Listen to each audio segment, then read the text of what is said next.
Welcome back to the tiny garden. My name's Laura and I love to grow fruits and veggies in my tiny urban garden. My growing space is just over 8 metres squared, if you were wondering. Storm Antoni has hit Ireland and there is a status yellow weather warning in place pretty much for the whole country.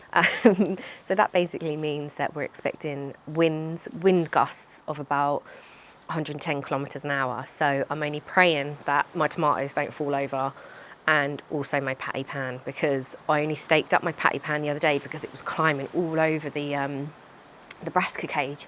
So I'm trying to train it vertically and I'm just praying the wind doesn't knock it over. Like, I have it staked as best I can with like all this twine. So between that, my little patty pans, they've already fallen over. So I need to pick those up and put like a better system in underneath those. I'm super excited as well, everyone, because you all have given me like such confidence to give this pickling a go. So what I ended up doing was I went down to see my lady at the CSA and look what I picked up. A whole bowl of pickling onions.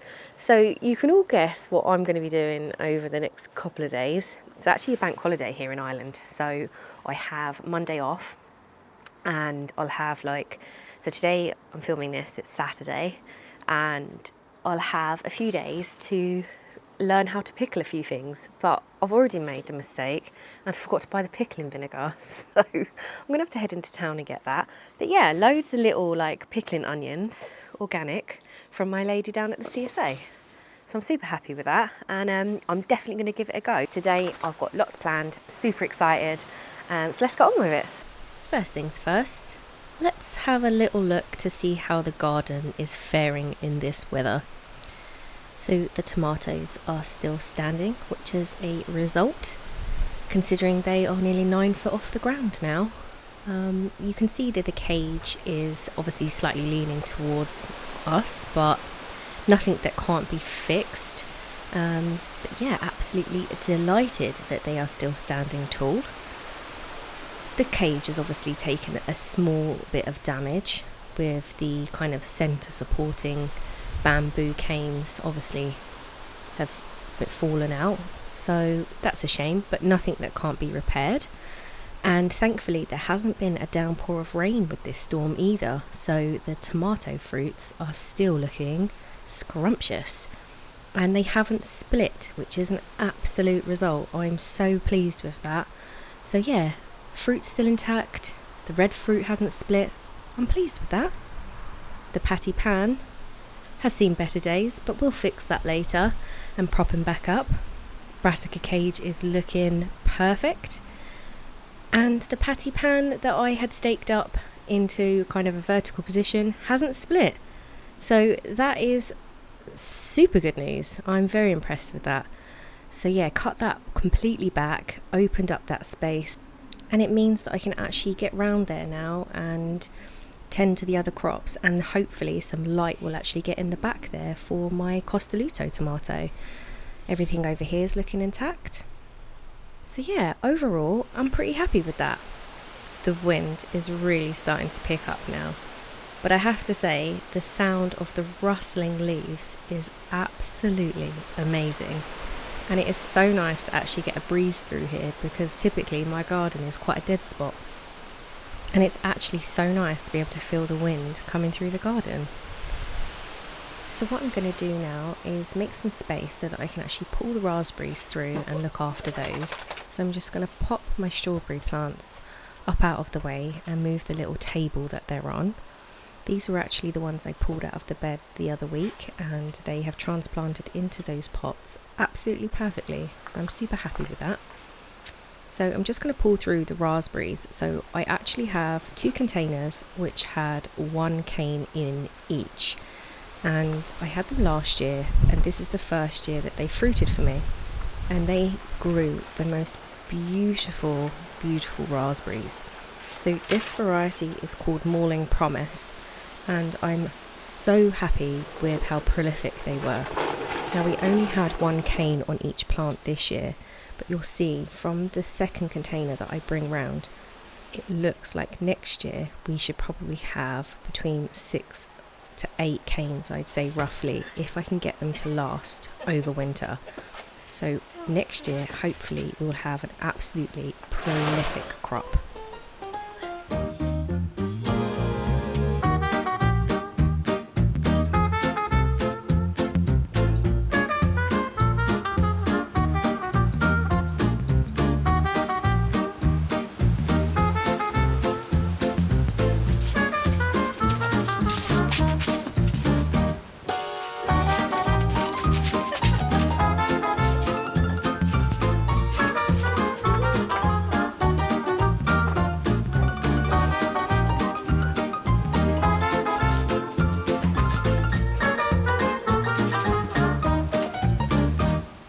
The next job I am going to do is cut back the sunflower. So this is the sunflower that I have entered into the sunflower competition that I'm doing at work. Although I don't think it's going to win the competition, I was super thrilled to actually take part in this and actually grow a sunflower. This is the first one I've ever grown.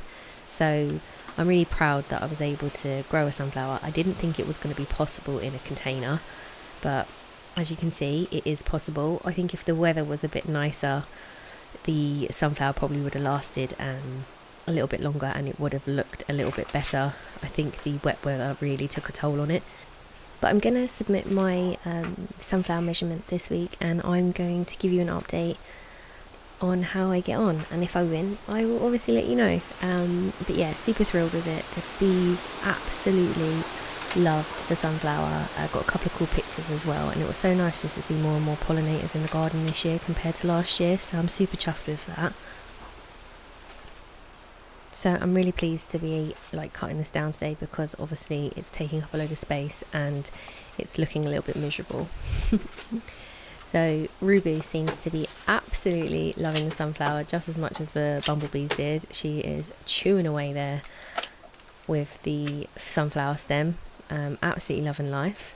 And this is the sunflower head, so I think it looks super cool, and I think if I dry it out, I'll be able to save the seeds and brush off all those bits inside.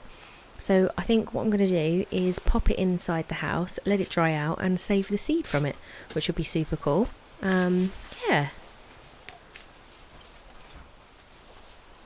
Next is pruning the summer fruit and raspberries. So they produce on the previous year's canes, and you can identify those by the colour of this stem.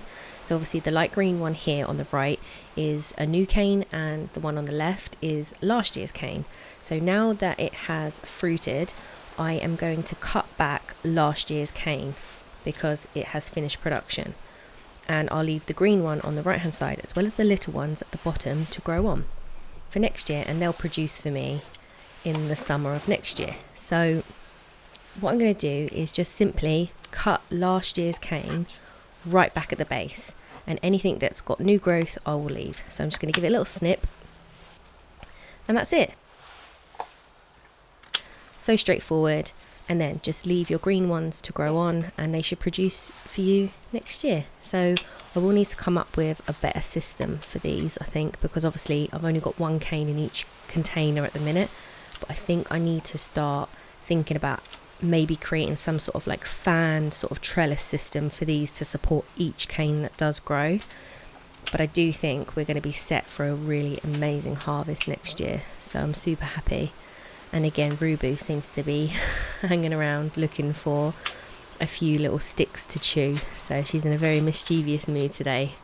But I do absolutely love having her in the garden. And I suppose one of the nicest things about having this mediocre summer that we've had is I've actually been able to have her out in the garden recently. Whereas in the height of summer last year, I wasn't able to because it was just far too hot for her. And she just absorbs the sun. And she does love to sunbathe, but it was just way too hot, especially in June. Even in June when we had that beautiful weather, she was just way too hot for her. So I'm going to do the second raspberry in exactly the same way. So I'm going to leave all of the young, green, beautiful, lush looking stems. They will be producing fruit for us next year. Distract the dog and watch her little play around with them. But yeah, it's totally autumn vibes as well, don't you think? Look at everything in the garden. It just literally looks like I don't know, like the middle of September or something, especially cutting back stuff so like early in the season, I suppose. But yeah, I'm really chuffed to be able to actually cut these back last year. I didn't have a clue what I was doing. I remember thinking in like January that I might need to trim them because they got so tall, but you don't want to do that because they are going to produce fruit for you in the season that's coming up. So yeah, I'm having an absolute ball of a time out here with Miss Roo-Boo. She is so mischievous today. So obviously because the weather is a little bit temperamental, I just thought I would tie in the canes that I do have that are the tallest to the bamboo just to secure it, because I don't want these to snap, because obviously they are going to produce fruit for us next season. So it's really important to look after them. I will give these containers a mulch and I will give them a little feed, because some of the lower leaves on these do look like they are a little bit hungry. But pretty much I don't do anything. I don't cover them or protect them over the winter. Even in the harsh winter we had last year, it got as low as -5 and they bounced back absolutely brilliantly. So I don't do anything special over the winter. I will just mulch the top of the containers, and I will put the containers up closest to the house because I feel like that's where they get the most protection. And yeah, I just leave them do their own thing until they spring back into life in spring. Let's check over the leeks. I've had these in the container for about 3 weeks now, but they've started to get a little bit of rust at the top of the leaves on the front and towards the soil line. So it is a little bit of a concern. I did get rust last year on my leeks, but this wasn't so early on, and it was towards kind of the end of winter, and it wasn't much of a problem because firstly most of the leeks had been eaten, and secondly the production on the leek wasn't really going to get any more because it was just being stored, I suppose, in the soil for when we're ready to eat them. Now rust doesn't mean you can't eat them. I just feel like this early on in their growth, it might affect the productivity of them and it spreads quite quickly. So here's just a close-up of what the tops were looking like that I did cut off, and I've done that to try and save the rest of the plant. I've also got some other trimming to do on my bulb onions. So I've grown these bulb onions from seed. They're a Japanese type of onion that I hope to pop in the ground around October and overwinter them to get some bulb onions in spring. So I'm just trimming the leaves because they have been falling over, and then obviously they touch the sides and then they get bent and they get really damaged. But also I have heard that if you trim them, it can help put the energy back into the production of the bulb that's below. So obviously I don't want to trim too much off because this is the only food source it has, but obviously where there's brown and yellowing tips I've done that, and where they're falling over. But this one here seems to have a few aphids around it, so I'm just going to smush them around. But I have had a problem with the birds in these, so they keep coming in thinking that they're worms and they jump on top of the containers, so a few of them have kind of snapped or bent in half. So I'm just trying to trim them just so they stay a little bit sturdier and don't put too much energy into trying repairing kind of the tops of them. So a little bit of an experiment. I've never grown them before from seed. I've never actually grown onions at all, actually, even from sets or anything, only spring onions. So yeah, fingers crossed they work out for me.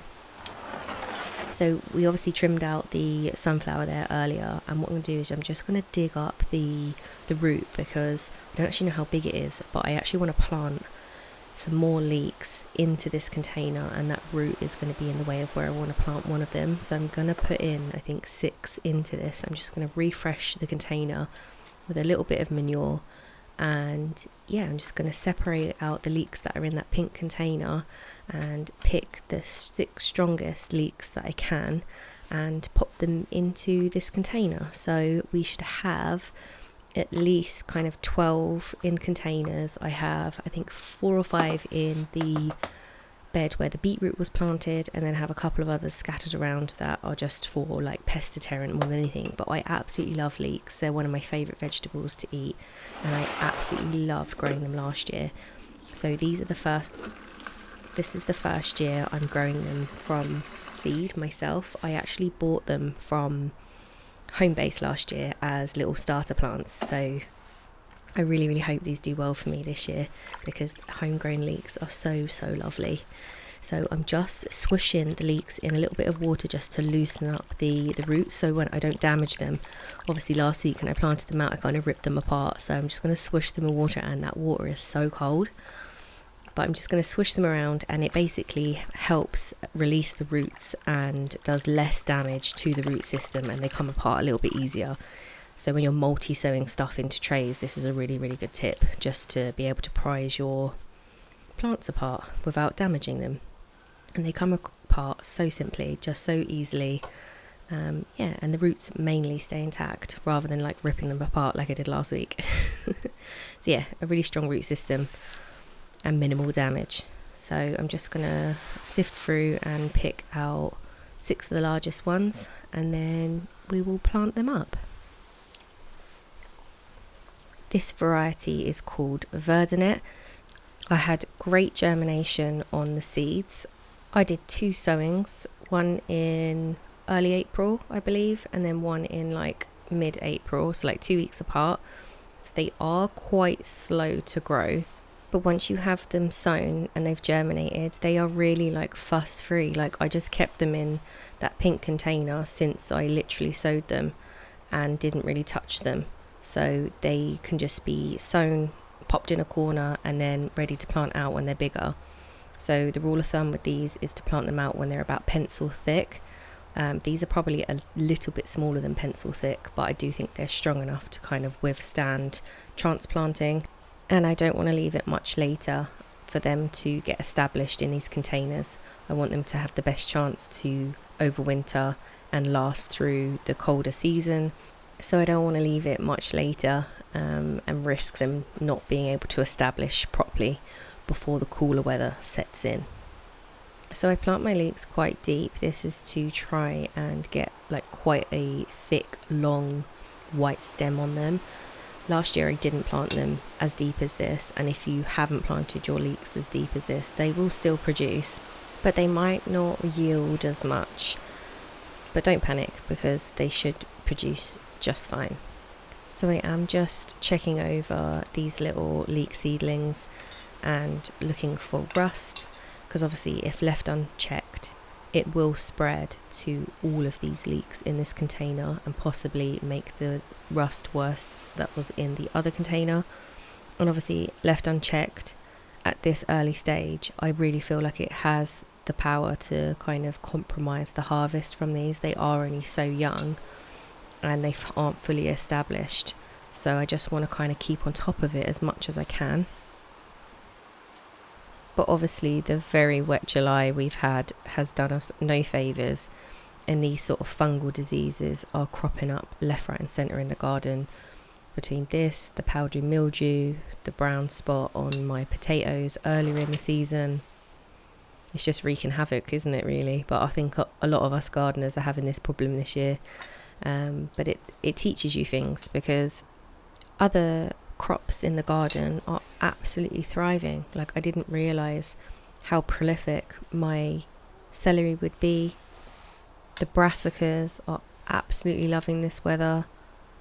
So yeah, all is not lost. There are a couple of crops that are struggling at the minute, but even my second sowing of potatoes are actually doing okay considering the really wet July we've had. But I think that's because the temperatures have cooled off a little bit, so the humidity hasn't been as bad. But yeah, delighted to get a second pot of leeks in today. I am just going to fill up my watering can and water those in. So obviously I made big holes, and I'm not going to bury the soil back round the leek. I will just water it in, and then that will kind of secure the leeks in place. It's kind of hard to explain, but I'm not going to firm them in like I would with my other seedlings. So obviously I've left a very loose open hole there for them to sit in, and then as I water them in, the soil will fall in and fill up that hole gradually. It's time to finish battening down the hatchets and try and rescue this patty pan. So Please don't laugh, but I'm just going to use what I have on hand, which is some twine and a couple of old bed slats. So I'm just going to try my best to tie it in and use the weight of the grow bag and then sort of tie the pots to the bed slats. And hopefully that will be enough to hold them down in the grow bag to give them time for the roots to actually grow into the grow bag beneath. I mean, I'm no engineer, but my twine approach to securing things has worked so far, so I think it won't be a bad idea to keep going with this. I really hope this kind of securing technique works, because when these patty pans actually fell over, they fell obviously into the bed that's in front of them where the pumpkin's growing, and it literally sliced off my only pollinated pumpkin. So I was feeling a little bit emotional about that. So it's important that I kind of hopefully secure these in place and that it lasts. So I'm just going to tie the stem to the thread and then run another piece of thread the opposite side of the pot to kind of secure it in place. And I think this should do the job. As I tie up this patty pan, I am going to tie up this week's video. I've really enjoyed being in the garden with you this week. I know it's been a blustery one, but it's been super fun. I had a great time with Roo-Boo. I really appreciate having you here and all the support that you give me. And I will see you next week for more antics in the tiny garden. Thanks again. Take care. Have a great week. Bye for now.